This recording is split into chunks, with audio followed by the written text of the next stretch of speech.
नमस्कार, बहुत बहुत स्वागत है आप सभी का क्लोजिंग कॉल्स में। मैं हूं प्रियंका उपल, मेरे साथ है डिम्पी कालरा। तो बाजार में आज आपको वही डर जो दिख रहा था कि 17,500 के जो बड़े क्रूशल सपोर्ट्स हैं उन्हें बाजार कब तक प्रोटेक्ट करके रखता है। कल हमने उसके ऊपर तो क्लोजिंग दी, आज दिन भर हम खुले भी उसके ऊपर, लेकिन अब प्रोटेक्ट नहीं हो पाया 17,500। और कहीं ना कहीं एक बाउंस की जो एक्सपेक्टेशन थी, एक्सपर्ट्स लगातार बता रहे थे कि शायद एक बाउंस आएगा और उसके बाद फिर से एक सेलिंग प्रेशर हावी हो जाएगा।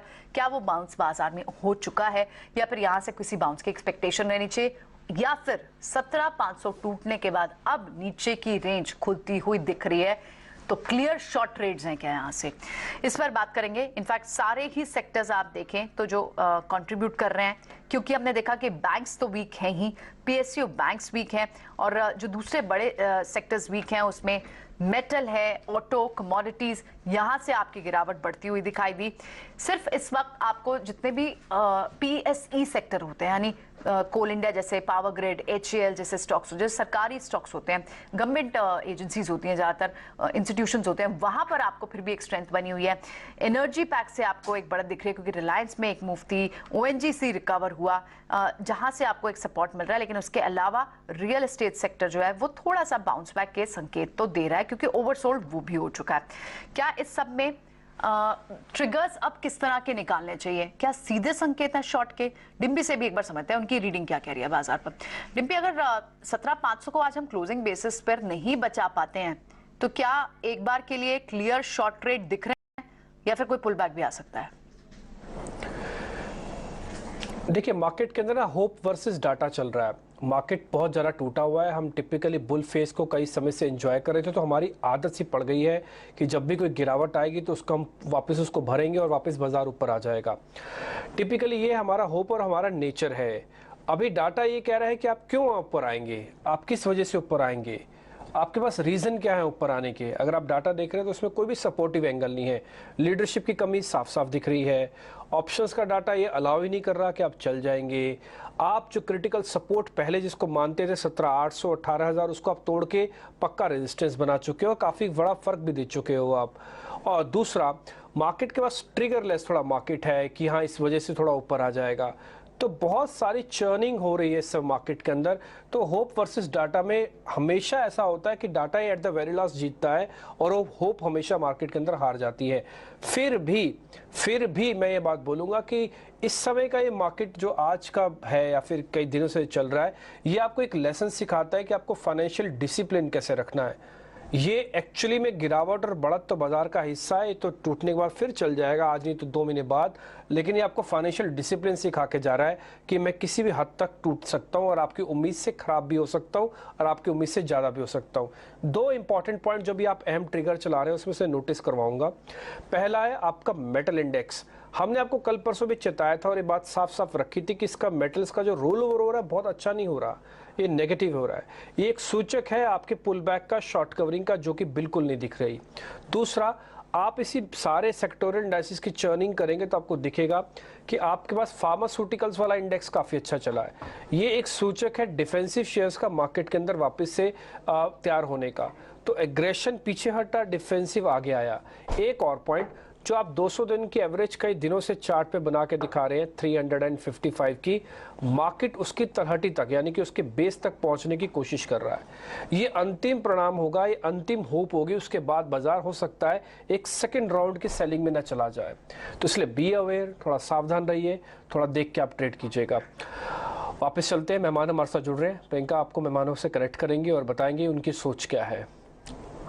डिप्पी, चलिए आगे हम एक्सपर्ट से भी जुड़ेंगे, लेकिन इस बीच क्योंकि इस तरह के जब चैलेंजिंग माहौल होते हैं, आप इतना वॉलेटिलिटी देखते हैं, रेंज बाउंड सेशन रहता है, तो ऐसे में कौन सी बड़ी थीम्स और सेक्टर्स होते हैं जो बड़े दिग्गज मार्केट के एक्सपर्ट्स जो मानते हैं कि पोर्टफोलियो में बनाकर रखने चाहिए इन्वेस्टर्स को? इसी सब कड़ी में जब हम सौरभ मुखर्जी से बात कर रहे थे तो उन्हें कहाँ पर और कौन से स्पेसेस में वैल्यू दिखती है और जिन्हें वो होल्ड करके रखने की सलाह देंगे, सुन लेते हैं।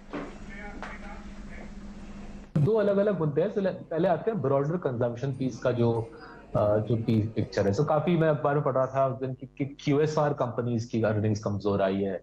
फिर कहीं और पढ़ रहा था कि ऑनलाइन कंजम्पशन इंडिया में वीकन हो गया है, right. But as I said, मेरे को इसमें कोई इस ऐसे पॉइंट ऑफ व्यू में दम नहीं लगता, बिकॉज अगर हम थोड़ा सा शांति लगा के सोचें, डेल्टा वेव आया मार्च, अप्रैल, मई, जून, जुलाई, 2021, डेल्टा वेव के दौरान जाहिर है लोगों ने खर्चा कम किया, वो जो खर्चा था वो पुश फॉरवर्ड हो गया, and therefore the quarter ending December 2021 artificially inflate हो गया, क्योंकि खर्चा पुश फॉरवर्ड हो गया डेल्टा के महीनों से। क्वार्टर एंडिंग दिसंबर 21 आर्टिफिशियली इन्फ्लेट हो गया, तो जाहिर है अगर वो वाला क्वार्टर आर्टिफिशियली इन्फ्लेटेड था तो क्वार्टर एंडिंग दिसंबर 2022 ऑप्टिकली कमजोर लगेगा, राइट।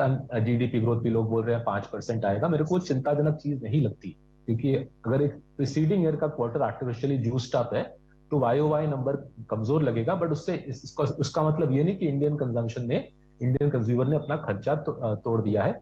कोई भी अगर रैशनल आंकड़े से देखे, कंजम्पशन इंडिया में अच्छी भाग रही है।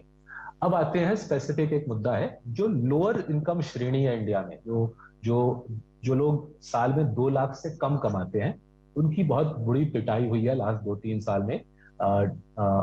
फॉर्मलाइजेशन का तो दौर चल ही रहा था, जीएसटी की वजह से छोटे छोटे ब्लैक मनी कंपनीज बंद हो रहे हैं, उससे कम कमाई वाले लोगों का नुकसान हो रहा था। उसके बाद कोविड के दोनों लहरों ने कम इनकम वाले लोगों को खूब पीटा। ठीक है, तो ये आप पूरी कॉन्वर्सेशन लगातार हम हमारे सोशल मीडिया हैंडल पर भी देख सकते हैं।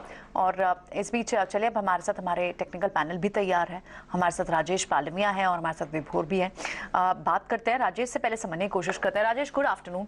बाजार में तो एक बहुत बड़ी एक फाइट ही चल रही है 17,500 को लगातार बचाने की। आज भी फिर से 17,500 को बचाने की एक जो जद्दोजहद थी, उसमें आज आप क्लोजिंग बेसिस पे अगर ये नहीं बचा पाता है तो क्या आप क्लियर शॉर्ट ट्रेड यहाँ से लेके जाएंगे? क्या कर रहे हैं इंडेक्स पर, आप कैसे एडवाइस कर रहे हैं अपने क्लाइंट्स को? Good afternoon Priyanka ji. तो देखिए, ये सीरीज का पहला दिन है। जिस तरीके से रोल ओवर डेटा बने हैं वो तो एक इंडिकेशन दे रहे हैं कि यहाँ से फर्दर और प्रेशर भी मार्केट में देखने को मिल सकता है। कोई बहुत बड़ा इंकरेजिंग डेटा सेटअप बना नहीं है, तो हमें लगता है कि यहाँ से प्रेशर तो रहेगा मार्केट में। और ऊपर के लेवल जब तक हम 17,750 17,800 ये लेवल भी अब क्रॉस नहीं करेंगे तो छोटे मोटे जो उछाल देखने को मिल रहे हैं मार्केट में, उसी तरीके की सप्लाई वापस से बनते हुए दिखेगी। अब बात रही 17,500 की, आज ऑलमोस्ट हम अगर निफ्टी स्पॉट को देखें तो उसके आसपास ही ट्रेड करते हुए दिख रहे हैं, और 17,450 के आसपास ट्रेड कर रहे हैं। तो हमें लगता है 17,500 के लेवल को अगर अब निफ्टी तोड़ के उसके नीचे ही क्लोज करेगा तो यहाँ से नेक्स्ट लेवल जो खुलता हुआ दिख रहा है वो 17,200 तक का भी डाउन साइड यहाँ पे ओपन होते हुए दिख रही है। बैंक निफ्टी में कोई भी सब्सटेंशियल रिकवरी यहाँ बनते हुए नहीं दिख रही है। जो भी पुल बैक बने थे आज भी ओपनिंग में देखे हम, तो वो भी सोल्ड आउट होते हुए दिखे। तो वहां पे 40,500 पे काफी एग्रेसिव कॉल राइटिंग ओपनिंग से ही यहाँ पे देखने को मिली, और फर्दर पुट राइटर्स बैकफुट पे, मतलब कॉन्फिडेंस नहीं है मार्केट को कि कहाँ पे किस लेवल पे बेस बनेगा, और वीकनेस यहाँ से एक्सटेंड होते हुए दिख सकती है। तो पुट राइटर्स का बेस अभी भी वीक है, तो हमें लगता है कि मार्केट में अभी यहाँ से फर्दर और डाउनसाइड अभी भी रिस्क यहाँ पे बनी हुई है।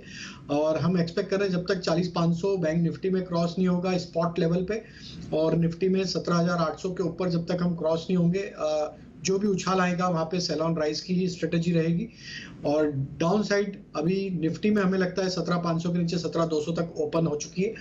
और बैंक निफ्टी में जिस तरीके से 40,000 के नीचे हम ट्रेड कर रहे हैं, अगर इसके नीचे क्लोज होते तो नेक्स्ट इसका लेवल 39,500 तक ओपन होते हुए दिख रहा है। ठीक है, तो लोअर रेंज तो खुल जाएगी, जिस बात का डर लग भी रहा है। विभोर भी हमारे साथ स्टूडियो में। Vibhor, good afternoon, welcome to our studio. Thank you. Vibhor, ये जो अभी राजेश भी बता रहे हैं, आप कैसे एडवाइस करें अपने क्लाइंट्स को? क्या आप लोग भी शॉर्ट ट्रेंड यहाँ से इनिशिएट कर रहे हैं या अभी भी थोड़ा सा वेट एंड वॉच मोड है? डेफिनेटली अभी तो वेट एंड वॉच है, क्योंकि अगर आप निफ्टी की बात करें तो यहाँ पर निफ्टी ने जो बजट कैंडल का लो लगा हुआ था वो भी क्रॉस नहीं किया, क्योंकि वहां सबसे ज्यादा वोलेटिलिटी थी। सारी न्यूज जो थी वो वहां फैक्टर इन हुई थी। अगर आप कल का भी लो देखें तो वो एग्जैक्टली वहीं गया, वापस से रीटेस्ट करके बाउंस आया। तो अगर किसी को शॉर्ट इनिशिएट करना है तो बजट डे की कैंडल के लो नीचे करे तो ही ज्यादा बेनिफिशियल होगा 39,500 के। ठीक है, तो यानी आप कह रहे हैं कि अभी भी आप वेट एंड वॉच। तो बहुत ही लल और लैकलस्टर मार्केट हो गया, क्योंकि ना शॉर्ट ट्रेडर्स के लिए क्लियर डायरेक्शन मिल रही है और लॉन्ग्स तो बना ही नहीं पा रहे। दिन भर में आज हमने देखा कि बहुत ही आप नई सीरीज शुरू हुई है, लेकिन इतनी लैकलस्टर सीरीज दिख रही है।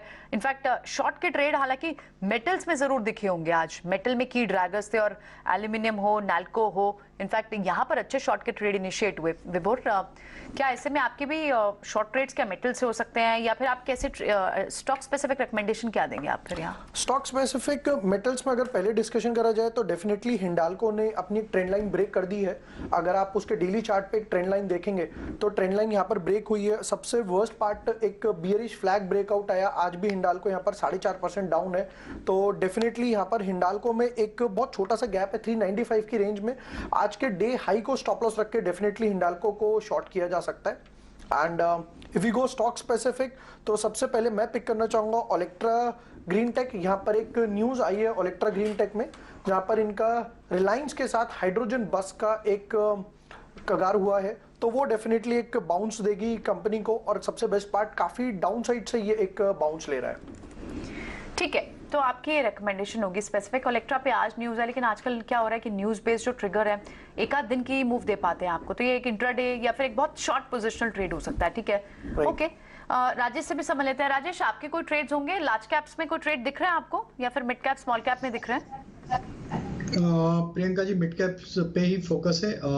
यहाँ पे दो स्टॉक शॉर्ट साइड के हैं। उसमें पहला स्टॉक है एसबीआई लाइफ का। स्टॉक में देखें तो जिस तरीके से एक ट्रेंड का ब्रेकडाउन होते हुए दिखा है, स्टॉक में कंटिन्यूस बेसिस पे एक सप्लाई बना हुआ है। डेली सेटअप पे देखें तो स्टॉक ने जो भी पुल बैक बने थे वहाँ पे सेलिंग प्रेशर ही देखने को मिली, और स्टॉक में जिस तरीके के मेजर रेजिस्टेंस अब बने हुए वो 1150 के आसपास है।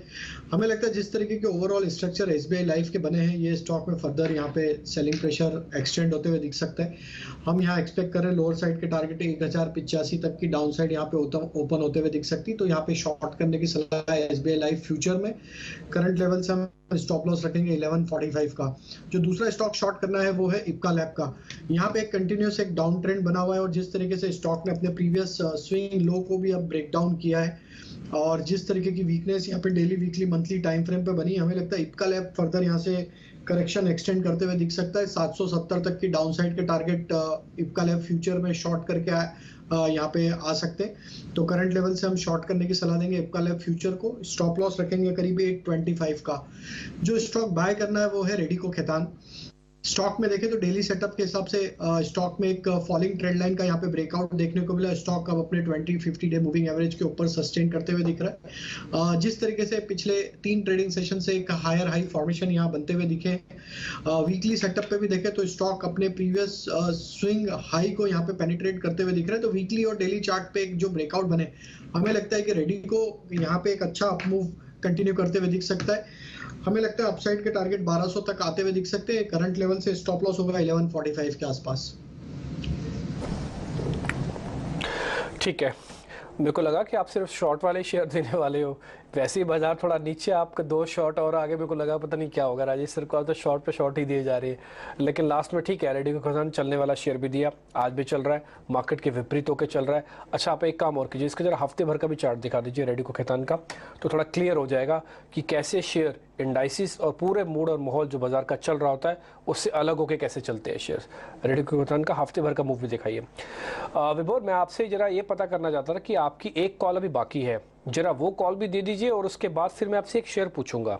मैं सिर्फ उसी के सहारे भी बैठा हूँ कि शायद वो ठीक हो जाए तो बाजार को थोड़ा ठीक होने के चांस मिलेंगे। पहले अपने आप ट्रेड बताइए, फिर मैं वो शेयर आपके सामने रखूंगा। मेरा सेकंड स्टॉक भी काइंड ऑफ अल्कोहल सेक्टर और ब्रिवरी सेक्टर से बोला जा सकता है, ग्लोबल स्पिरिट्स। ग्लोबल स्पिरिट्स में एक 750 के लेवल, 740 के लेवल पे एक अच्छा खासा डबल बॉटम बेस बना है, जैसा सर ने अभी रेडिको खैतान दिया, तो वो उसी सेक्टर का है। यहाँ पर प्रोबेबली सबसे बेस्ट पार्ट ये है कि 1000 रुपए के आसपास इसने गैप छोड़ा है, जो गैप फिल करने के लिए ये जा सकता है, मोमेंटम कैरी कर रहा है। और जैसे जैसे हम लोग देख रहे हैं कि रूरल एरियाज में वापस से एफएमसीजी और इन सब की डिमांड राइज हो रही है, तो ये डेफिनेटली एक अच्छा खासा पुल बैक हो सकता है। हाँ, पुल बैक तो हो सकता है, लेकिन सिर्फ लिकर में ही क्यों हो रहा है, ये बड़े सोचने वाली बात है। ऐसा नहीं कि पुल बैक तो फिर एफएमसीजी में भी होना चाहिए था, डाबर में भी होना चाहिए, मैरिको में भी होना चाहिए। डाबर का तो कई जूसेस आते हैं उसमें होना चाहिए, वरुण बेवरेजेस में खैर चल रहा है, उसमें कोई दो राय नहीं, लेकिन लिकर में कुछ ज्यादा इंटरेस्ट है। ग्लोबल स्पिरिट्स, रेडिको खैतान दोनों ही अच्छे चलते हुए दिख रहे हैं। उसका सेकंड रीजन ये हो सकता है कि जो अभी एक शेयर विभोर मेरे को जो आपसे पता वो आगे कैरी करते हुए वरुण बेवरेज और ये जो ब्रेवरीज है, हीट वेव जो आएगी उसकी वजह से अभी से सेल्स थोड़ी बहुत फैक्टर इन होना स्टार्ट हुई है। हाँ, वो बात आपकी ठीक है, लेकिन एक प्रोडक्ट तक तो ठीक है, लेकिन कुछ ज्यादा ही ना हीट हो जाए, पता लगे प्रोडक्ट की हीट भी और समझ के अपनी जो हीट है वो दोनों कहीं क्लब ना हो जाए। कह रहे नहीं हाउ। अच्छा राजेश जी, अच्छा विभोर आपसे पूछता हूँ, राजेश जी पूछता हूँ। विभोर जी, रिलायंस इंडस्ट्रीज चल जाएगा क्या इस तरह के मूड और माहौल के अंदर? ना ये पुरानी कहावत है कि पक्के शेयर को आप पकड़ लो, एक ना एक दिन आप तर ही जाओगे, किनारे आ जाओगे और आपका हो जाएगा, काम बन जाएगा। रिलायंस इंडस्ट्रीज उस कैटेगरी में आ रहा है इस भाव पे? रिलायंस इंडस्ट्रीज डेफिनेटली एक इस टाइम तो अच्छे भाव पर है, बट मैं किसी को शॉर्ट की सलाह अभी नहीं दूंगा, क्योंकि अगर आप कल भी देखें तो 2360 का लो लगा, एक्सपायरी थी स्पेशली, इवन आज का भी जो लो वो 2360 के आसपास ही लगा। 2360 के नीचे अगर किसी को शॉर्ट करना है तो ही करे, उसके नीचे शॉर्ट अभी तक तो करने का नहीं बना है। और डेफिनेटली अगर आप लॉन्ग टर्म इन्वेस्टर या मिड टर्म है तो यहाँ पर एक्यूमुलेट कर सकते हैं। जहां पर स्टॉक 2700 रुपए के आसपास ट्रेड कर रहा था, वो अभी शॉर्ट टर्म में आपको 2380 रुपए के आसपास मिल रहा है। ओके ठीक है, तो रिलायंस पर एक व्यू ये बन रहा है कि एक स्ट्रॉन्ग शेयर है, ठीक है, बिल्कुल शॉर्ट का यहाँ तो राय है ही नहीं, यहाँ तो ये राय है कि इन्हें किस लेवल पर लेकर खरीद कर रखना चाहिए। और रिलायंस एक अच्छे टेक्निकल बाउंस बैक के बाद ऊपर आया भी था, लेकिन फिर से एक रेंज में जरूर फंसता हुआ दिखाई दे रहा है, क्योंकि बाजार में जिस तरह का मूव है। लेकिन इस बीच कुछ स्पेस और कुछ स्टॉक्स जो कैपिटल गुड स्पेस से हैं, वहां पर मूव लगातार बनी हुई है। और बहुत ही एक इंटरेस्टिंग स्टॉक एबीबी का है। एबीबी ने नासिक में नए प्लांट का लॉन्च किया है, और इस मौके पर एबीबी के कंट्री हेड और एमडी मिस्टर संजीव शर्मा से हमारे सहयोगी अनुराग ने खास बातचीत की है कंपनी की मैन्युफैक्चरिंग, विस्तार और ऑर्डर बुक को लेकर। आइए वो खास कॉन्वर्सेशन आपको सुनाते हैं। नासिक में आज आपने एक नया प्लांट खोला है, आप इसके बारे में हमें कुछ बताएंगे? हमें इसके वजह से आप ये उम्मीद जता रहे हैं कि आपकी जो गैस इंसुलेशन स्विच केयर की कैपेसिटी है वो डबल हो जाएगी। आप बताइए कुछ इसके बारे में। First of all ET now का बहुत बहुत धन्यवाद। अनुराग आपका भी, आप यहाँ पर आए और हमारे साथ जुड़े। आज हम यहाँ पर प्लांट को इनागुरेट कर रहे हैं। नासिक एक जगह है जहाँ पे हम यहाँ पे बहुत समय से मैन्युफैक्चरिंग कर रहे हैं। करीब 45 साल पहले हमने पहला प्लांट लगाया था, दूसरा प्लांट हमने खोला था 2018 में, और तीसरा प्लांट अब खोल रहे हैं। तो इसका मतलब है कि हम काफ़ी जल्दी से यहाँ पे एक्सपेंशन कर रहे हैं। और ये जैसे इंडिया में डिमांड है डिफरेंट मार्केट सेगमेंट से, वो काफ़ी स्ट्रॉन्ग है अभी। तो इसी का कारण है जो सा है कि हमने ये गैस इंसुलेटेड स्विच गियर की फैक्ट्री का एक्सपेंशन किया है, एंड आल्सो काफ़ी लोकलाइजेशन किया है, so that make in India का जो सा हमारा संदर्भ है उसके हिसाब से हम अपनी सप्लाई चेन को और गहरा कर रहे हैं यहाँ पर। हाँ, सुनने में ये भी आया है कि एबीबी इंडिया के बड़े कैपेक्स प्लान हैं, और आपने अपने जो गोल्स हैं, अपने जो लक्ष्य हैं, ये मेक इन इंडिया, आत्मनिर्भर भारत के साथ अलाइन करने का भी फैसला लिया है। तो ये कैपेक्स में ये बड़े प्लान्स क्या हैं?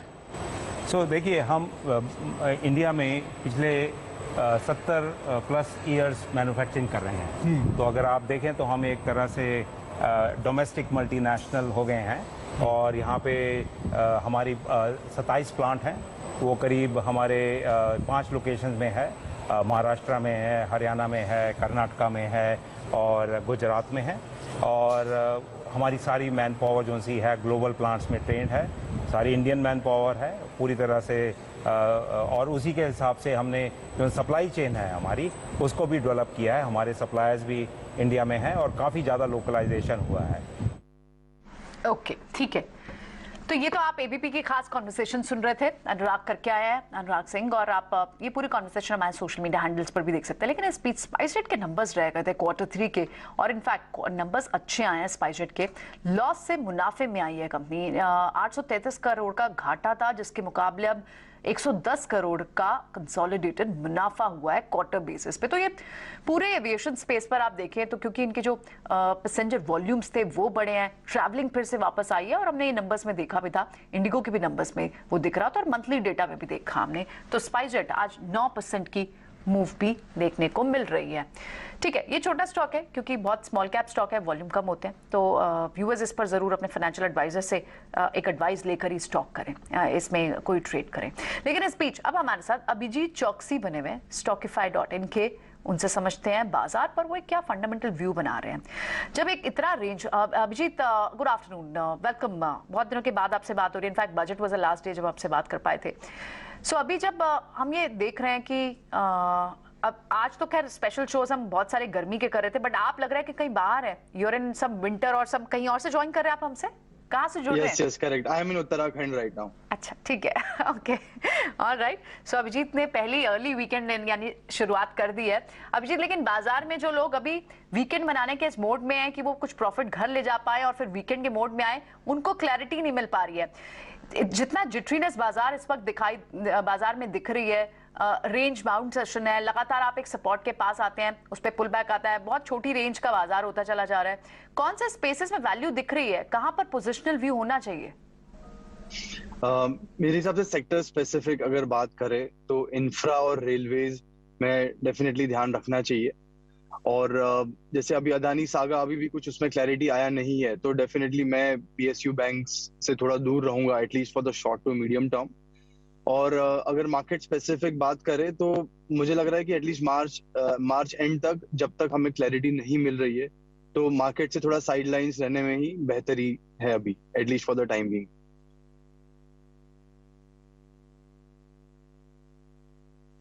अभिजीत,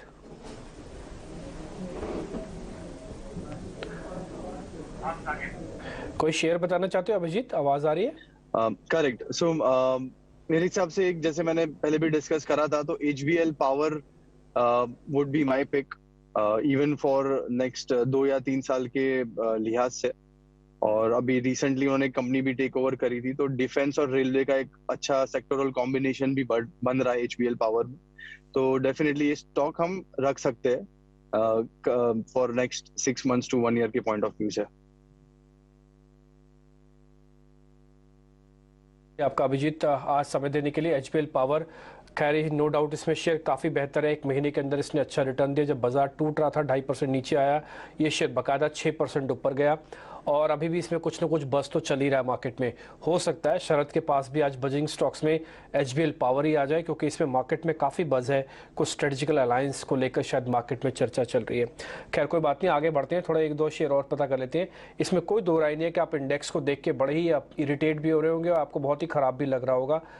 करें क्या सर, ऐसे ही चल रहा है मार्केट, ये इसका तरीका है चलने का, ये एक्सट्रीम तक लेके जाएगा, क्योंकि सभी का एक मानना है कि बाजार के अंदर पुल बैक आएगा। जब तक वो मानने वाले लोग कम नहीं होंगे तब तक ये ड्रैग करता जाएगा आपको। खैर एनी हाउ, 1-2 शेयर और पकड़ते हैं, जरा समझते हैं वहाँ पे इस समय की क्या पोजीशंस बन रही हैं। राजेश सर, एक बार जरा आप ये शेयर देखेंगे, इंडिगो, ये स्पाइसजेट के नंबर आने के बाद इंडिगो तो वैसे ही ठीक था, मेरे को स्पाइसजेट लेना नहीं है, बट उसके नंबर्स का कॉन्फिडेंस मेरे को इंडिगो में लेना है, तो क्या वो ठीक है क्या? देखिए, इंडिगो में जो ब्रेकडाउन हुआ है वो करीब 2000 के लेवल पे हुआ है, और उसके बाद हमने देखा कि stock all the way correct होकर 1850 के आसपास अभी ट्रेड कर रहा है। अगर हम इसके near term short term setup देखें तो अब स्टॉक का जो मेजर सपोर्ट एरिया है वो करीब 1770 के आसपास है। तो हमें लगता है ये करेक्शन थोड़ा और एक्सटेंड होगा, क्योंकि मार्केट भी अभी कोई रिकवरी के मूड में नहीं है। मार्केट में एक प्रेशर यहाँ पे कंटिन्यूस बेसिस पे बना हुआ है, और ये डेरिवेटिव सेगमेंट का स्टॉक है, तो हमें लगता है कि यहाँ पे एक फर्दर और सेलिंग प्रेशर यहाँ पे बनते हुए दिख सकता है। 1770 तक की डाउनसाइड हमें लगता है आ सकती है, वहां पे इसको रिव्यू करना चाहिए। वो एक इंपॉर्टेंट मल्टीपल सपोर्ट एरिया है, तो हमें लगता है वहां अगर ये अवेलेबल होता है उस रेट के आसपास, तो वहां पे जरूर एक बार बाय किया जा सकता है। छोटे मोटे स्टॉप लॉस है वहां पे, फिर स्टॉप लॉस 1750 का रखें, बट अभी करंट लेवल पे अवॉइड करेंगे। ट्रेंड अभी वीक लग रहा है, थोड़ा और डाउनसाइड यहाँ पे ओपन होते हुए दिख सकता है। ओके, थोड़ा ट्रेंड आपको वीक दिख रहा है। वीक ट्रेंड तो खैर कई सारे स्पेसेस में और सेक्टर्स में दिख रहा है, और डाउनसाइड ओपन होने की बात यहाँ पर बिल्कुल भी यहाँ पर रूल आउट नहीं की जा सकती। विपुर, ऐसे में हम जो दूसरे शॉर्ट बिल्टअप देख रहे हैं इस वक्त आपको, हालांकि ऑटो पैक इतना वीक नहीं हुआ, इस सब के ट्रेंड में भी, इस गिरावट में भी ना वो कोई बड़ा पुलर हो रहा है ना कोई बड़ा ड्रैगर हो रहा है। क्या ये एक ऐसा स्ट्रेंथ है, एक ऐसा सेक्टर है जिसपे मार्च सीरीज के लिए जिस पर डिपेंड किया जा सकता है? डेफिनेटली डिपेंड किया जा सकता है, और हो सकता है जो अब सेल्स के नंबर आने वाले हैं 3 या 4 दिन बाद, तो वो डेफिनेटली एक पुल बैक दे सकते हैं। अगर मैं निफ्टी ऑटो का ही सिर्फ अगर चार्ट देखता हूं, तो लास्ट टाइम हम लोगों ने देखा था कि अशोक लीलैंड में एक अच्छा मूव आया था, और इनफैक्ट उनके नंबर भी अच्छे आए थे, सबसे बेस्ट पार्ट। उसके बाद मारुति के नंबर्स भी अच्छे आए थे, देन टाटा मोटर्स वगैरह ने भी एक अच्छा खासा मूव दिया था। एंड अभी जब हम लोग बात कर रहे थे ऑटो असाइन में kind of Electra green tech का जो मैं बात कर रहा था, हाइड्रोजन बस वगैरह का, तो ये जो एक मोमेंटम कैरी हो रहा है तो ये डेफिनेटली ऑटो को एक अच्छा खासा रैली दे सकता है। ठीक है, इनफैक्ट राजेश से भी समझ लेते हैं। राजेश, अब जब मार्च सीरीज की बात की जा रही है तो यहाँ पर ऐसी कौन सी सेफ बेट्स दिख रही हैं? एक तो डिपेंडेबल स्पेस आपके लिए कैपिटल गुड्स हमेशा दिखता है, एल&टी, एबीबी, सीमेंस जैसे स्टॉक्स, और ऑटो पैक भी आप देखें तो वो वीक नहीं हुआ है। कोई और स्पेस जो आपको स्ट्रेंथ जिसमें दिखती हो कि क्या आईटी अपनी पोजिशनिंग, लेकिन आईटी पे कन्वेक्शन इतना स्ट्रॉन्ग कभी बनता नहीं है, कौन सा स्पेस आपको स्ट्रॉन्ग दिख रहा है मार्च सीरीज के लिए? प्रियंका जी, तो हमें लगता है कि कैपिटल गुड एक स्पेस रहेगा, दूसरा हमें लगता है सीमेंट को भी यहाँ पे देखा जा सकता है, सीमेंट, और तीसरा सेक्टर होगा ऑटोमोबाइल। ये तीन सेक्टर हमें लगता है कि अभी भी स्ट्रेंथ यहाँ पे बरकरार है, और जिस तरीके से ओवरऑल अगर स्ट्रक्चर यहाँ पे देखें तीनों ही सेगमेंट के, तो हमें लगता है थोड़ा यहाँ पे बुलिशनेस बना रहेगा। हालांकि मार्केट में अगर प्रेशर रहेगा तो ये सेक्टर भी एक म्यूटेड ही बिहेवियर रखेगा, बट हमें लगता है जैसे ही मार्केट में छोटा मोटा भी रिकवरी का ट्रेंड यहाँ पे वापस बनेगा तो ये कैपिटल गुड्स और सीमेंट एंड ऑटो, ये तीन सेक्टर पे हमारी नजर है। कैपिटल गुड्स में हमें लगता है सीमेंस, क्यूमेंस इंडिया और एल&टी, ये तीन स्टॉक पे फोकस किया जा सकता है। और यहाँ पे सीमेंट स्पेस में हम देखें तो अल्ट्राटेक सीमेंट हमें यहाँ पे पसंद आ रहा है, और ये स्टॉक पे फोकस किया जा सकता है। और तीसरा सेक्टर जो हमें लगता है ऑटोमोबाइल, वहां पे महिंद्रा एंड महिंद्रा, अगर ये करेक्शन में जिस तरीके का करेक्शन माइल्ड प्रॉफिट बुकिंग देखने को मिली तो एक महिंद्रा पे फोकस रखा जा सकता है। दूसरा स्टॉक होगा टाटा मोटर। तो ये स्टॉक्स हमें लगता है इन सेगमेंट में फोकस में रखना चाहिए। जब भी मार्केट में किसी भी लेवल से जहां से बॉटम फॉर्मेशन होकर मार्केट एक रिकवरी के ट्रेंड दिखाएगा, जहां short covering and long built up में कन्वर्ट होंगे, वहां पे हमें लगता है तीनों सेगमेंट को फोकस में रखना चाहिए। अच्छी एक अपसाइड वहां पे जल्द देखने को मिल सकती है। ठीक है, डन। खैर, दो सेगमेंट हम आपके लिए लेके आने वाले हैं। एक सेगमेंट तो जो डीलिंग रूम की खबरों वाला है, वो तो थोड़ी देर में शरद हमारे साथ जुड़ के आपको बताएंगे। दूसरा एक सेगमेंट है वो जी को लेकर है, क्योंकि एनसीएलटी और एनसीएल8 इन दोनों के अंदर जो टसल अभी चल रहा है, जो लीगल फ्रेमवर्क में जी एंटरटेनमेंट फंस गया है, वो स्विंग भी बहुत बड़े दे रहा है। 10% नीचे, फिर जब अर्जी खुद दाखिल करते हैं तो फिर 7% की रिकवरी। आज फिर से नीचे खुला तो फिर पता लगा कि उनको एक इंटीरियम रिलीफ मिल गया एनसीएलटी से, एपेलेंट ट्रिब्यूनल से, तो उसके बाद फिर शेयर में रिकवरी आई। तो इसका टेक्निकल व्यू और लीगल वाला व्यू दोनों आपके सामने रखते हैं। टेक्निकल वाला व्यू अभी राजेश जी आपको बताएंगे, और लीगल वाला व्यू हमको बता रहे हैं हमारे सहयोगी अंकुर। अंकुर, जरा बताइए, ये एपेलेंट ट्रिब्यूनल और लॉ ट्रिब्यूनल, इन दोनों के फैसले में कहाँ पे मामला है पूरा?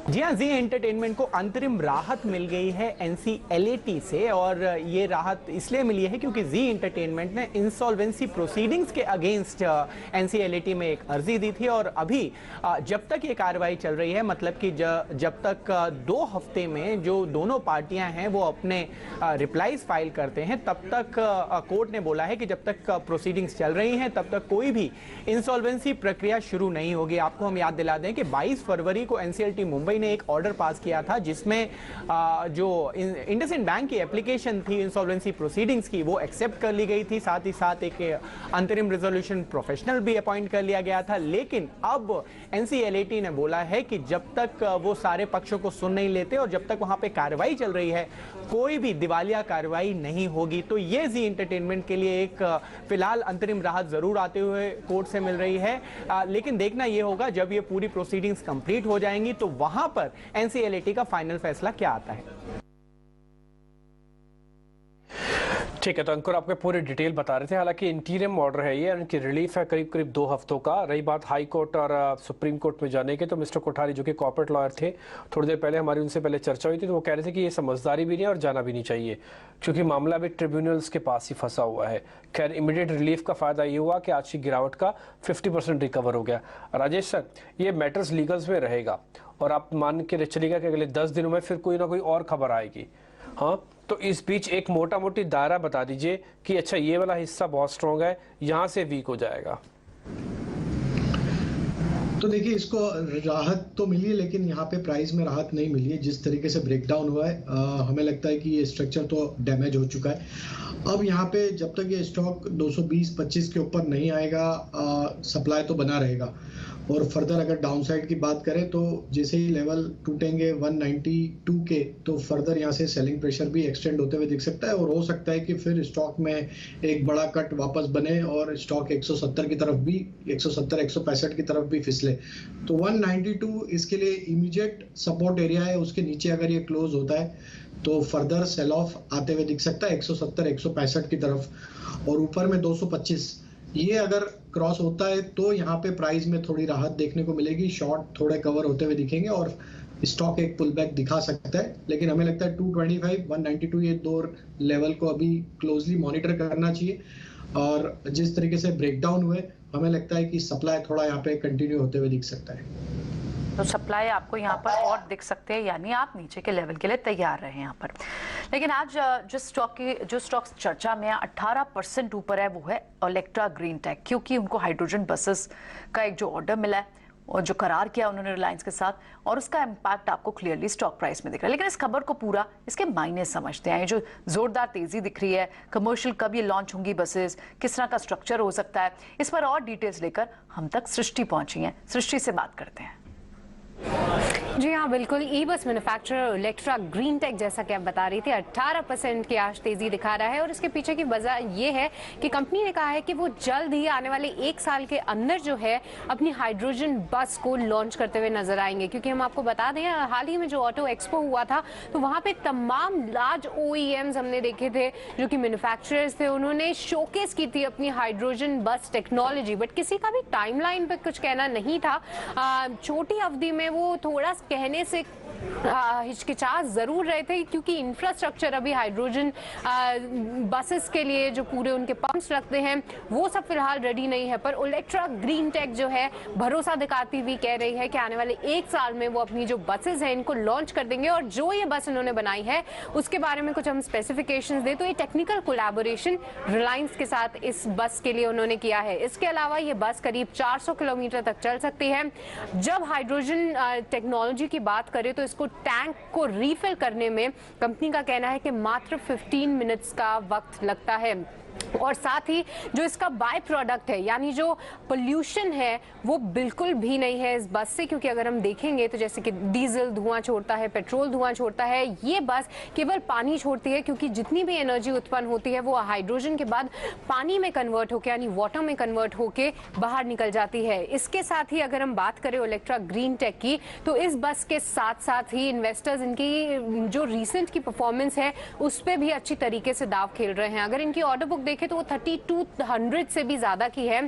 साथ ही साथ करीब 150 बसेस कंपनी महीने बना सकती है। अगर इस ऑर्डर बुक को इनकी मंथली कैपेसिटी से अगर इसकी तुलना करें तो आने वाले 22 महीने के लिए जो इनकी ऑर्डर बुक है वो सफिशिएंट है इनकी पूरी प्रोडक्शन कैपेसिटी को देखते हुए। साथ ही साथ जो चाइना रीओपनिंग हो रही है, इनकी कुछ सप्लाई चेन की दिक्कतें चल रही थी वो भी अब धीरे धीरे रिजॉल्व हो रही हैं, ऐसा कंपनी ने हाईलाइट किया है। तो ये तमाम वजहें हैं जिसकी वजह से ओलेक्ट्रा ग्रीन टेक में आज जबरदस्त तेजी देखने को मिल रही है। और खास तौर से जब कंपनी ने बोला कि आने वाले 1 साल में वो अपनी हाइड्रोजन बसेस भारतीय रोड पे लाते हुए दिखेंगे।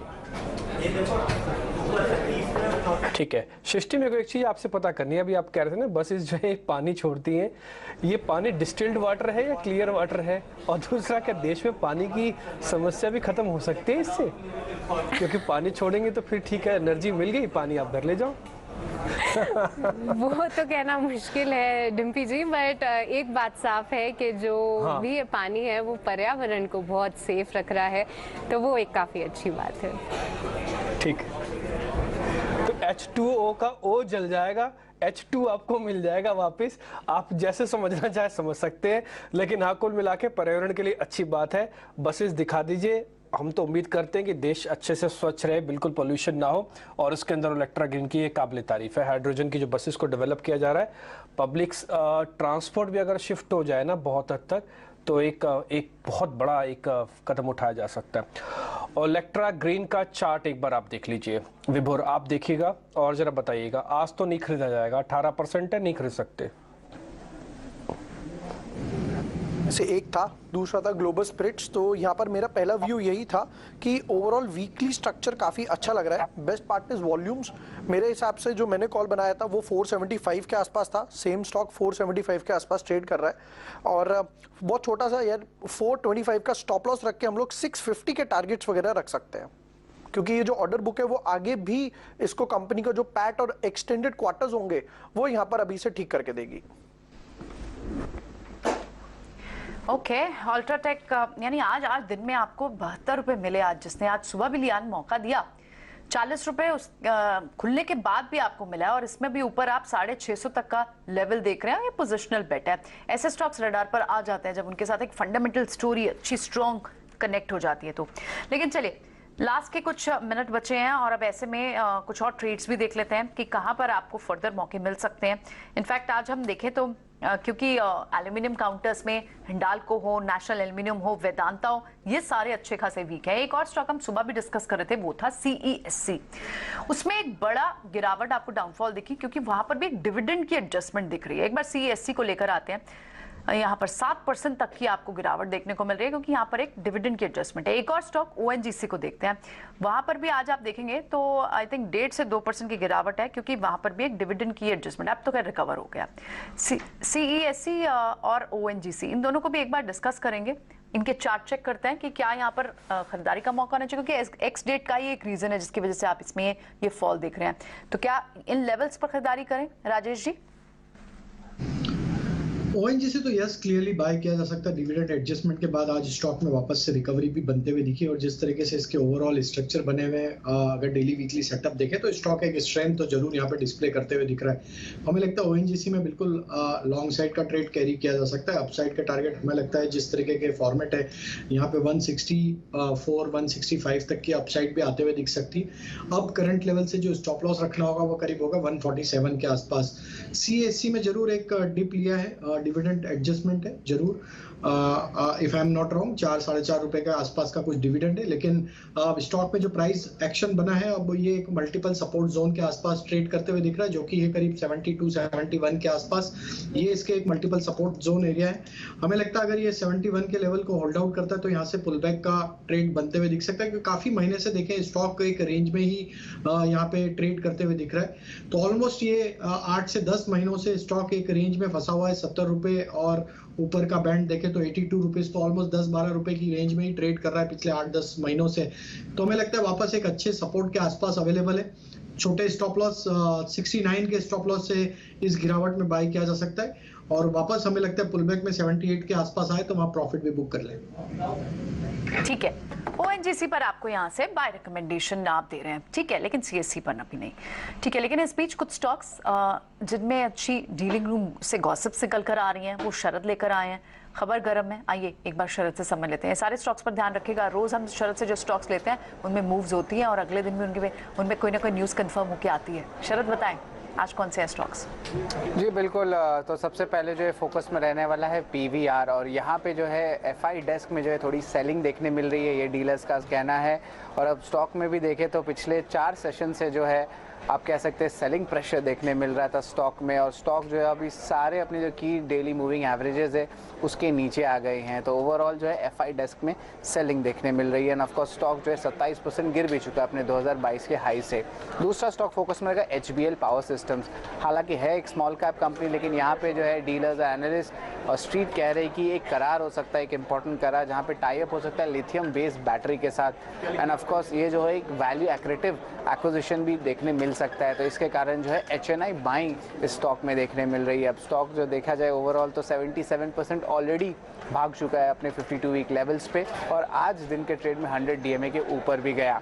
तीसरा स्टॉक फोकस में रहेगा और यहाँ पे बाजार में जो है अच्छी खबर आ रही है कि JNFC फोकस में रहेगा।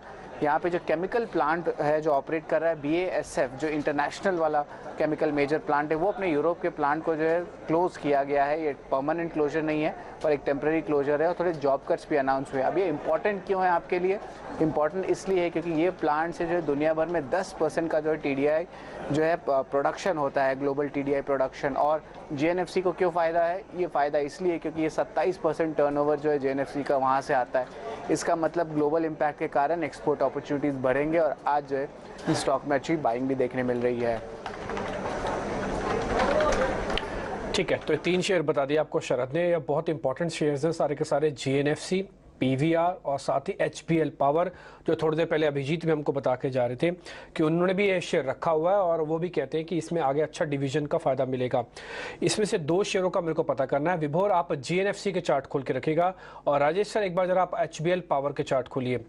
HBL पावर थोड़ा इंटरेस्टिंग है प्ले, ये चार्ट पे भी ऐसा लग रहा है इसको देख के कि कोई ना कोई न्यूज़ फ्लो जरूर इसके पीछे चल रहा है या कुछ ना कुछ तो हो रहा है। ये शेयर अच्छे प्ले में है, एक बार जरा HBL पावर आप चेक करना।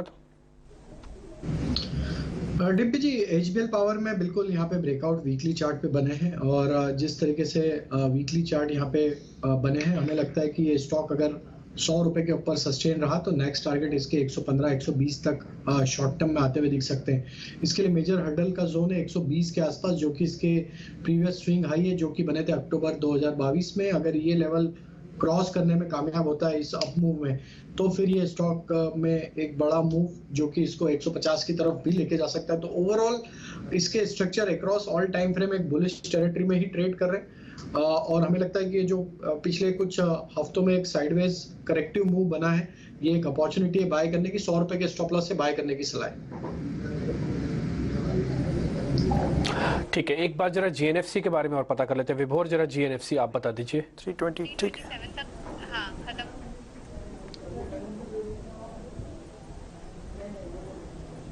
ठीक है, आवाज आ रही है आपके पास विभोर? विभोर के पास GNFC बिल्कुल आवाज आ रही है। विभोर, आप तक आवाज आ रही है? एक बार सवाल दोहराएंगे? GNFC पे बाय करें, आपकी कॉल है क्या? 5% ऊपर है शेयर, खबर भी है इसके साथ। सबसे बेस्ट पार्ट है, अगर न्यूज नहीं भी है तो अगर आप इसका चार्ट लेकर आएंगे तो आप ध्यान से देखेंगे कि ये 515 के लेवल के नीचे क्लोजिंग नहीं दे पा रहा। ये दिसंबर में भी 515 तक गया, क्लोजिंग नहीं दी, फिर जनवरी फरवरी वापस से। तो ये तो क्लियर है कि 515 के आसपास एक एक्यूमुलेशन जोन है, कोई यहाँ पर बिल्कुल ऐड कर सकता है। 514 के क्लोजिंग के नीचे एक स्टॉप लॉस रखना है और टारगेट की बात करें तो यहाँ पर एक पहला टारगेट रहेगा यहाँ पर मेरे पास 626 का, तो रिस्क रिवॉर्ड भी काफी फेवरेबल है। ठीक है, खैर आपको मालूम ही है कि देश भर में अलग अलग राज्य अपने प्रगति के पथ पर चल रहे हैं और उसमें आंध्र प्रदेश भी एक है। और इसी कड़ी में अब आंध्र प्रदेश में इन्वेस्टर समिट से जुड़ी कुछ खबरों पे आपकी नज़र हम डलवाते हैं। समिट से पहले हैदराबाद में रोड शो के दौरान राज्य के जो उद्योग मंत्री हैं, जिनका नाम है गुड़ीवड़ा अमरनाथ जी, उन्होंने कहा है कि सरकार शहरी और ग्रामीण विकास को बढ़ावा देना चाहती है, IT के अलावा दूसरे सेक्टर्स को भी बढ़ावा देगी, ताकि सिर्फ ये टैगिंग ना हो कि एक IT हब्स है। इसमें वो ये कह रहे हैं कि हम और सेक्टर्स को भी बढ़ावा देंगे। एक बार सुन लेते हैं वो क्या कह रहे हैं। Hyderabad is a city where North India meets the South India, where biology meets technology and life sciences marry data sciences. So Hyderabad is a city where in the last few years, probably in the last 9 years after the separation, we are extremely proud seeing its development in urban infrastructure and growing in the IT sector, strong ecosystem of incubation, startups and innovation, a robust R&D and economic ecosystem, industrial ecosystem, and a lot other sectors like pharmaceuticals, electric vehicles. And I've seen a lot of TSRTC buses, some electric buses in TSRTC as well, where Andhra Pradesh is also coming up with a few of electric buses, where E-Causes Mobility company is starting at their operations in Kopparthi in Kadapa. I recently had the privilege of attending the Formula E racing in Hyderabad as well, which is one of the biggest event in India in Formula E sector.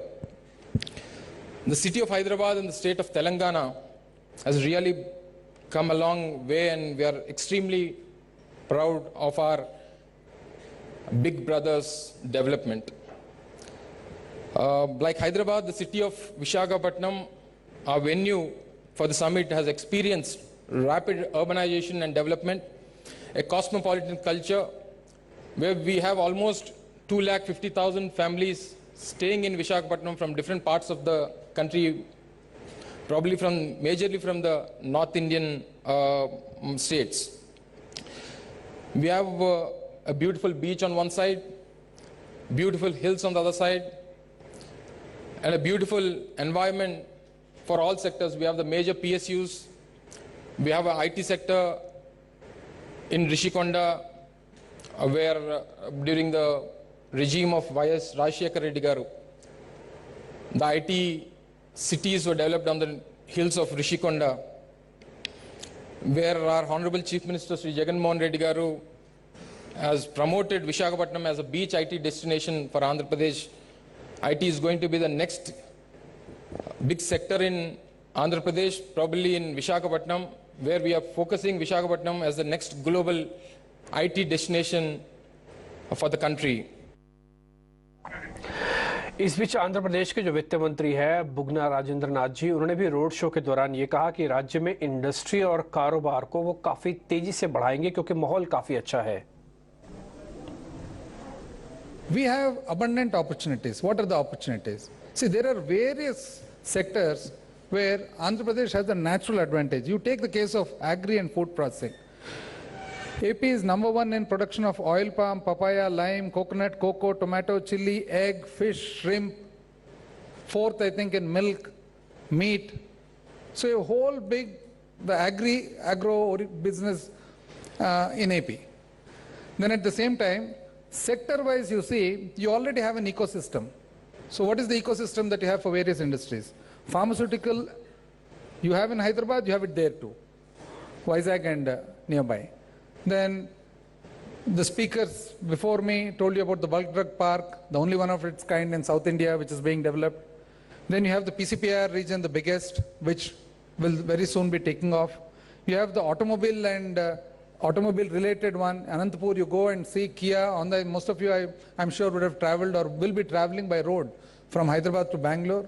It's almost like a small Korea that you see there.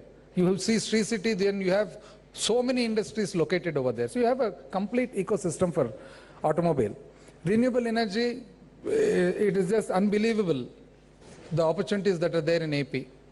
10 gigawatts of RE already there, 5 in the pipeline, 30 and odd solar, 40 and odd wind, and most importantly, you have locations to have the pumped storage. This is a very rare natural occurrence. The topography in many locations is such that you have hills right above the reservoir. So you have large open land just adjacent to the hill. So what do? You have your wind, you have your solar on the hill, thousands of acres. During the day, you pump water up. It's like a battery that stores water. During the night, you release the water. Now, where does this help? Not only is it helping now, it will be a great help in the future once your hydrogen stuff starts. Because once you start your hydrogen related energy, you need to have continuity in power to have your optimum performance of the electrolyzer. That is when your pumped storage is going to help. And this will be of such help that it is very difficult to match that. तो ये तो आप एक खास updates देख रहे थे वित्त मंत्री के आंध्र प्रदेश के, और उससे पहले हमने वहाँ के मिनिस्टर सीएम के भी अपडेट सुने. तो लगातार आप सोशल मीडिया पर भी अपडेट्स देख सकते हैं. लेकिन इस बीच अब जब बाजार बंद होने लगा है और हम कुछ बीटीएससी ट्रेड्स की तरफ बढ़ते हुए देख रहे हैं, हालांकि बीटीएससी ट्रेड्स विभोर इस वक्त बहुत ही मुश्किल हो रहा होगा आई एम श्योर, क्योंकि आप क्लोजिंग बेसिस पे 17,500 के ऊपर तो जा ही नहीं रहे, आप नीचे क्लोज होके जा रहे हैं. तो क्या आप लॉन्ग कैरी करने की सलाह देंगे या फिर शॉर्ट ट्रेड्स आइडेंटिफाई करेंगे? क्या होंगे आपके? डेफिनेटली स्टॉक स्पेसिफिक काम किया जा सकता है. मैं यहाँ पर पहला स्टॉक लेना चाहूंगा पीबी फिनटेक. अगर आप पीबी फिनटेक का चार्ट ध्यान से देखें तो ये जो एक रीटेस्टिंग जोन था इसका 478 के आसपास एक रीटेस्टिंग जोन था, उस रीटेस्टिंग को क्रॉस करके आज वॉल्यूम्स काफी अच्छे लग रहे हैं. बेस्ट पार्ट इज अगर अभी तक भी आप देखें तो बाइंग कैरी आती जा रही है, कहीं पर प्रॉफिट बुकिंग नहीं आ रही. तो डेफिनेटली नेक्स्ट वीक के लिए ये एक अच्छा खासा मूव हो सकता है. एंड सेकेंड रीजन इज 57 के आसपास इसने एक गैप छोड़ा है, तो डेफिनेटली हो सकता है 657 का गैप फिल करने के लिए शॉर्ट टर्म में जा सकता है। एंड सेकंड स्टॉक जो मेरा रहेगा वो रहेगा महिंद्रा सीआई। महिंद्रा सीआई का भी सेम स्ट्रक्चर है, ये ऑलमोस्ट अपने 20% सर्किट के आसपास जाने वाला है, यहाँ पर भी एक अच्छा खासा बीटीएसटी बन सकता है। ठीक है, महिंद्रा सीआई और पीबी फिनटेक जो लगातार अच्छी खासी मूव दिखा रहे, दोनों इतने अच्छे चले हुए हैं, उसके बाद भी आपको लगता है कि यहाँ स्ट्रीम बाकी है। ठीक है, राजेश से भी समझ लेते हैं। राजेश, आपके क्या होंगे ट्रेड्स, क्लोजिंग ट्रेड्स? तो एक मिड कैप आईटी कंपनी में जैन टेक्नोलॉजी पे फोकस है। पहले भी हमने इस स्टॉक पे बाय रिकमेंडेशन दिया था और आज का जो मूव बना है, स्टॉक ने अपने प्रीवियस स्विंग हाई का ब्रेकआउट यहाँ पे daily, weekly, monthly time frame पे किया और जिस तरीके के ब्रेकआउट बने हैं आज, हमें लगता है जैनटेक को यहाँ पे बाय किया जा सकता है। अपसाइड के टारगेट यहाँ पे 285 290 तक कंटिन्यू होते हुए दिख सकते हैं। करंट लेवल से 260 के आसपास के स्टॉप लॉस रखे जा सकते हैं। जो दूसरा स्टॉक बाय करना है वो है पेट्रोनेट का। जिस तरीके से स्टॉक में यहाँ पे आज के सेशन में स्ट्रेंथ बनते हुए दिखी है, थर्ड कंसेक्यूटिव डे है जहाँ पे हायर हाई फॉर्मेशन बने, और ये स्टॉक में देखें तो हमें लगता है कि सीरीज के पहले दिन जिस तरीके से ये स्टॉक स्ट्रेंथ दिखा रहा है, यहाँ पे 232 235 तक की अपसाइड बनते हुए दिख सकती है। तो पेट्रोनेट बाय किया जा सकता है।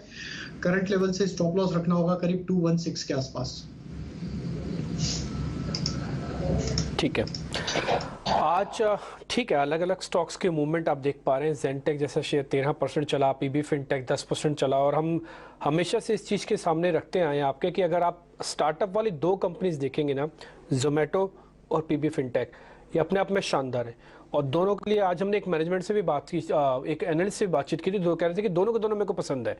अभिषेक जैन थे आज सुबह, रिसर्च हेड थे अरिहंत के, तो हमने उनसे थोड़ा फर्क करके पूछा, लेकिन वो कह रहे हैं कि नहीं, दोनों रखो आप। तो अगर आपकी पॉकेट अलाउ करती है तो अगर आप दोनों को रख सकते हैं तो विभोर की बात भी पीबी फिनटेक पे ठीक निकलती है। एक चार्ट मैं आपको दिखाता हूँ बैंक निफ्टी का, डायरेक्टर साहब जरा लेके आइए। कन्विक्शन कैसे आज दिन भर में टूटती है उसका एक सबसे बढ़िया रिप्रेजेंटेशन आपको यहाँ पे दिखेगा। आप देखिए, हमने आज गैप के साथ खुले, मैं थोड़ा सा आपको और ब्रॉड करता हूँ ताकि आपको और ज़्यादा अच्छे से क्लियर होता जाएगा। आप गैप के साथ खुले और उसके बाद ये सेलिंग आप देख पा रहे हैं ना, ये आपके मन को एकदम से तोड़ देती है। फिर आप थोड़ा सा सुधरे, फिर से एक सेलिंग का प्रेशर आया, फिर थोड़ा सुधरे, फिर से एक सेलिंग का प्रेशर आया। तो बार बार मार्केट में सेलिंग का प्रेशर आता है, थोड़ा सुधरते सेलिंग का प्रेशर आता है, और आप क्लोजिंग में भी कोई बहुत अच्छे से ठीक होके नहीं जा रहे हैं। आप ये देख पा रहे होंगे क्लोजिंग में भी जब भी कुछ बाइंग आ रही है उसको सेल बड़ी बड़ी बार्स, बड़ी बड़ी कैंडल्स रेड की आपको दिख रही होंगी। इसका मतलब कि आप शॉर्ट कवरिंग के बारे में बहुत ज़्यादा ना सोचें अभी, जल्दी जल्दी अभी थोड़ा करेक्ट हो जाने दीजिए। ये तो सिर्फ इंट्राडे है, 5 मिनट्स का चार्ट में डाला है, इसको जब तक पूरा ठीक नहीं होगा ना, ये कम से कम आवरली और 15 मिनट पे, तब जाके आपका कन्विक्शन आना चाहिए पुल बैक का। इसलिए बी अवेयर, थोड़ा सावधान। आगे बढ़ते, एक शेयर लिस्ट में और है जो थोड़ा और ध्यान देखा जा सकता है। डिक्सन टेक्नोलॉजी की काफी बात हो रही है, क्या इसका बॉटम बन चुका है गिरावट के बाद, शेयर चलने को तैयार है? विभोर एक बार जरा आप चेक करना, डिक्सन टेक्नोलॉजीज, अच्छा विभोर नहीं होंगे, राजेश जी आप जरा चेक करो, 4% ऊपर है। ये इतना टूटा हुआ शेयर है कि 4% बहुत छोटा है रिकवरीज के सामने। बिल्कुल, काफी बड़ा डैमेज स्टॉक में देखने को मिला था, लेकिन अगर हम देखें तो एक बड़े फॉल के बाद स्टॉक ने ऑलमोस्ट 15 से 20 दिन का एक टाइम यहाँ पे बिताया लोअर बैंड पे, और अब यहाँ पे पिछले 2 दिनों से एक रिकवरी का ट्रेड बिल्कुल बनते हुए दिख रहा है। हमें लगता है जिस तरीके के स्ट्रक्चर है, जरूर यहाँ पे रिकवरी कंटिन्यू होते हुए दिख सकती है, क्योंकि जिस तरीके से शॉर्ट कवरिंग बनी आज, हमें लग रहा है ये मूव एक्सटेंड होते हुए दिख सकता है 3000 की तरफ। तो जिन्होंने लोअर साइड पे लिया है वो अपने स्टॉप लॉस को अब 2700 के आसपास ट्रेल कर ले, और 3000 के आसपास तक की अपसाइड हमें लगता है आते हुए दिख सकती है। वहां एक बार फिर रिव्यू करना चाहिए, क्योंकि देखिए बॉटम बनेगा ये तो प्राइस आने के बाद समझ में आएगा कि जब तक ये स्टॉक में 3200 3300 के लेवल क्रॉस नहीं होंगे, जब तक कंफर्मेशन नहीं आएगा। लेकिन पुल बैक जरूर यहाँ पे बन रहा है, शॉर्ट कवरिंग बन रही है, तो 3000 तक के लेवल हमें लगता है आ सकते हैं। यहाँ पे एक बार फिर रिव्यू करना चाहिए। ओके ठीक है राजेश सर, जो इस समय सीजनल प्ले है गर्मी वाला, उसमें सिम्फनी, वोल्टास, वरुण बेवरेजेस, ऐसे काफ़ी सारे शेयर्स हमने चलते हुए देखे हैं। एक बार आप जरा शेयर चेक करेंगे, थोड़ा स्लो चल रहा है वो, लेकिन वो भी पक्का शेयर है, उसका नाम है वर्लपूल। ये F&O में भी है, अगर हो सके तो हम F&O वाली प्लेट भी आपको दिखाएंगे, उसमें ओपन इंटरेस्ट और प्रीमियम भी लिखा हुआ आएगा। प्रीमियम भी है इसके अंदर, ओपन इंटरेस्ट भी ठीक ठाक है, सुबह 4-5% का था इसमें। एक बार जरा इसको और देखिए वर्लपूल को, WHIR LPOOL, यस यही बनाई। जी आज लॉन्ग बिल्टअप यहाँ पे बनते हुए दिखे वर्लपूल में, और जरूर यहाँ पे भी एक तेजी का ट्रेड आज के सेशन में बना है। स्टॉक हालांकि काफी बड़े करेक्शन के बाद अब ये एक रिकवरी यहाँ से बनाते हुए दिख रहा है। आज के मूव के बाद हमें लगता है कि स्टॉक के लिए जो इंपॉर्टेंट लेवल है वो करीब 1330 के आसपास है। ये level almost current market price के आसपास का ही है। 1330 के लेवल को अगर ये क्रॉस करने में कामयाब होगा तो फिर इसका नेक्स्ट टारगेट हमें लगता है 1380 1390 की तरफ बहुत जल्द आते हुए दिखेगा। पोजीशन होल्ड करने की सलाह है। करंट लेवल पे स्टॉप लॉस को अब ले आए करीब 1300 1302 के आसपास और पोजीशन होल्ड करें। हमें लगता है जिस तरीके की रिकवरी बनी आज के सेशन में, हो सकता है हमें अगले हफ्ते में यहाँ पे मोमेंटम कैरी होते हुए दिखे 1380 1390 तक के टारगेट के लिए। वोल्टास का स्ट्रक्चर जरूर पॉजिटिव है, थोड़ा सा आज साइडवेज रहा है मूव, लेकिन जिस तरीके के ओवरऑल स्ट्रक्चर वोल्टास के बने, हमें लगता है ये स्टॉक भी 930 940 की तरफ बढ़ते हुए दिखेगा। यहाँ पे भी बाय करने की सलाह है। 880 के आसपास के स्टॉप लॉस रखेंगे। स्टॉप लॉस के साथ आप बाय करने की सलाह यहाँ देख रहे हैं। ट्यूब इन्वेस्टमेंट, यहाँ पर भी हम देख रहे हैं कि रोज ही आपको क्योंकि राजेश ऐसे वीक बाजार में भी जो स्पेसेस आपको स्ट्रेंथ दिखाते हैं उनको तो होल्ड ऑन बिल्कुल करके रखना चाहिए, क्योंकि वो कम गिरे हैं तो चांसेस ज़्यादा है कि उनकी स्टेबिलिटी बनी रहेगी। ऑटो एंसिलरी में आपको कोई और स्टॉक पसंद आता है? ट्यूब इन्वेस्टमेंट भी एक अच्छा स्टॉक है। स्पेस से कुछ और जहाँ ऐड किया जा सकता हो, पोजिशनल बेट हो? तो एक हमारा ऑटो एंसिलरी में देखें तो JBM ऑटो हमारा एक पसंदीदा स्टॉक है। काफी स्ट्रॉन्ग यहाँ पे प्राइस एक्शन बना हुआ और जिस तरीके के फॉर्मेशन यहाँ पे हमें लगता है वीकली सेटअप पे बन रहे हैं, ये स्टॉक एक अच्छा मोमेंटम आगे आने वाले दिनों में दिखा सकता है। थोड़ा सा पोजिशनली अगर इसको कोई बाय एंड होल्ड करे तो JBM ऑटो एक अट्रैक्टिव स्टॉक लग रहा है। यहाँ पे 550 के आसपास का स्टॉप लॉस रखे और अपसाइड के टारगेट जो आ सकते हैं वो करीब इसमें 620 तक के अपसाइड के टारगेट यहाँ पे आते हुए दिख सकते हैं। तो JBM ऑटो पे बाय करने की सलाह है इस स्पेस में। ठीक है राजेश सर, एक शेयर आपसे मेरे को और पता करना है। मैं एक पंजरा शीट खोल दो अपनी। यस, ऑरोबिंदो फार्मास्यूटिकल्स का इस बार का रोल ओवर अच्छा आया। ज़्यादातर फार्मास्यूटिकल्स पे रिपोर्ट आ रही हैं। जो फंडा एक्सपर्ट्स हैं वो ये कहते हैं कि फार्मा इस साल का one of the finest sector होगा। Aurobindo pharma one of the वो शेयर है जो बहुत टूटा हुआ है। तो ये मैं सारी कैलकुलेशन ठीक बिठा रहा हूँ ऑरोबिंदो फार्मा में, या फिर अभी थोड़ा दूर रहना चाहिए? देखिए रिवर्सल जरूर बना था। वीकली सेटअप पे देखें तो एक अच्छी स्ट्रेंथ यहाँ पे आई है, लेकिन अभी भी हमें लगता है कि स्टॉक में जो मेजर शॉर्ट कवरिंग या फ्रेश नए ट्रेड जो कि बाय एंड होल्ड में जाएंगे वो 500 रुपए के ऊपर ही आएंगे।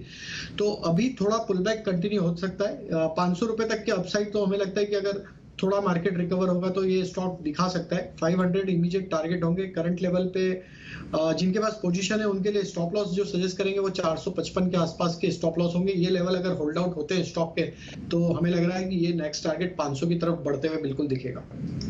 ऑरोबिंदो फार्मा एक स्ट्रॉन्ग काउंटर दिखा भी है। बाजार जब डिफेंसिव की तरफ टिल्ट हुआ है तो मिड कैप फार्मा स्पेस में आपको मूव दिखी है और उसमें से कुछ स्पेसेस में ऑरोबिंदो फार्मा में एक अच्छी मूव बनी हुई है। आज दिन भर बाजार में हमने देखा कि कल जहां निफ्टी में मिड कैप 200 DMA के नीचे फॉल हुआ था, 100 DMA के नीचे भी आप फॉल होते हुए आज आपने देखा। हालांकि एक रिकवरी का अटेम्प्ट जरूर बाजार ने किया था, लेकिन उसके बाद जब आप खुले तो आप खुले एक बढ़त के साथ थे, लेकिन उसके बाद सेलिंग प्रेशर हावी था। दिक्कत क्योंकि बाजार में बार बार की जा रही थी कि सपोर्ट को क्या प्रोटेक्ट कर पाएगा या नहीं। लगातार पिछले कई दिनों से सिर्फ इस रेंज को, इस सपोर्ट को, बड़े सपोर्ट को बचाने की कोशिश में लगातार क्लोजिंग बेसिस पे जो बात चल रही है आज वो टूट चुका है। दिक्कत तो बाजार में दिख रही है। शॉर्ट ट्रेड अभी भी शॉर्ट का क्लियर ट्रेंड लेने से पहले एक्सपर्ट्स एक बार और वेट एंड वॉच करना चाहते हैं, क्योंकि एक शॉर्ट कवरिंग का बाउट भी यहाँ पर एक्सपेक्टेड है। वो किस दिन आएगा उसे वॉच आउट करना होगा। लेकिन आज भी आप दिन भर में एक दायरे में कारोबार हुआ, नीचे की तरफ रेंज खुलती हुई दिख रही है। आप 17,500 के नीचे बंद हो रहे हैं और इसमें बड़े ड्रैगर्स कौन से थे जिन्होंने गिरावट में पार्टिसिपेट किया? मेटल्स में क्लियरली और एल्यूमिनियम स्पेस में बड़ा ड्रैगर रहे। अदानी एंटरप्राइज के, अदानी पैक के स्टॉक्स हालांकि सुबह खुले तेजी के साथ थे, लेकिन वहां पर गेंद इरोड हुए। मेटल्स में आपके हिंडाल्को जैसे काउंटर्स वीक हुए। JSW स्टील, टाटा स्टील ये गिरावट के साथ 2-2.5% 4-5% तक की गिरावट आपको हिंडाल्को पे दिख रही है। एनर्जी पैक के कुछ काउंटर्स में ONGC, इनमें एक डिविडेंड का जो एडजस्टमेंट है उसके चलते आप 2% की गिरावट देख रहे हैं, 1.5% गिरावट देख रहे हैं। ऑटो पैक में भी आज आपको गिरावट दिखी ही है। हालांकि ये इतना वीक नहीं हुआ है स्पेस, लेकिन टाटा मोटर्स 1.5%, आयशर मोटर में लगभग 1% की गिरावट है। हेवी वेट्स में एक एक्सपेक्टेशन ये थी कि रिलायंस जब तक कमजोर नहीं हो रहा है, जब तक रिलायंस में मजबूती है, क्या वो हेवी लिफ्टिंग कर सकता है, लेकिन बहुत बड़ी एक्सपेक्टेशन रिलायंस से आज नहीं आ पाई। इनफैक्ट टॉप गेनर्स में भी रिलायंस नहीं था, तो टॉप ड्रैगर्स में भी नहीं था, टॉप लूजर्स में भी नहीं था। लेकिन आपको बाजार में सुबह फर्स्ट आधे घंटे में ही बाजार डिफेंसिव की तरफ टिल्टेड दिख गया था, जिससे ये एस्टिमेशन लग रहा था कि स्ट्रेंथ तो नहीं है मार्केट में, अग्रेसिव बेट्स तो नहीं ले रहे हैं ट्रेडर्स। आप डिविस लैब को देखें, डॉक्टर रेड्डीज को देखें, यहाँ पर बाउंस बैक आया। अदानी पोर्ट्स में आपको, हालांकि अदानी स्टॉक्स में, अदानी पोर्ट्स में जरूर आज स्ट्रेंथ के साथ काम होते हुए दिख रहे हैं, लेकिन कुछ टेक्निकल बाउंस बैक आपको एशियन पेंट्स जैसे स्टॉक्स में दिखाई दिया। पीएसयू स्पेस के जो स्टॉक्स है, कोल इंडिया, HAL जैसे स्टॉक्स, ONGC जैसे स्टॉक्स, वो कंपैरेटिवली आपको स्ट्रेंथ के साथ काम करते हुए दिखाई दे रहे हैं। रिलायंस 1% की स्ट्रेंथ के साथ काम करता हुआ दिखाई दे रहा है। बजाज फाइनेंस जो थोड़ा वीक दिख रहा था और लग रहा था कि शायद फिर से एक बार 56-5700 के लेवल्स को रीटेस्ट करेगा, वहां पर आज तो एक बाउंस बैक दिख रहा है। लेकिन जब बैंक्स वीक होंगे, फाइनेंस काउंटर्स वीक होंगे, इंडेक्स पर कंसर्न होगा, तो जाहिर तौर पर इन पर आगे चलकर एक चैलेंज आ सकता है इनकी मूव पर।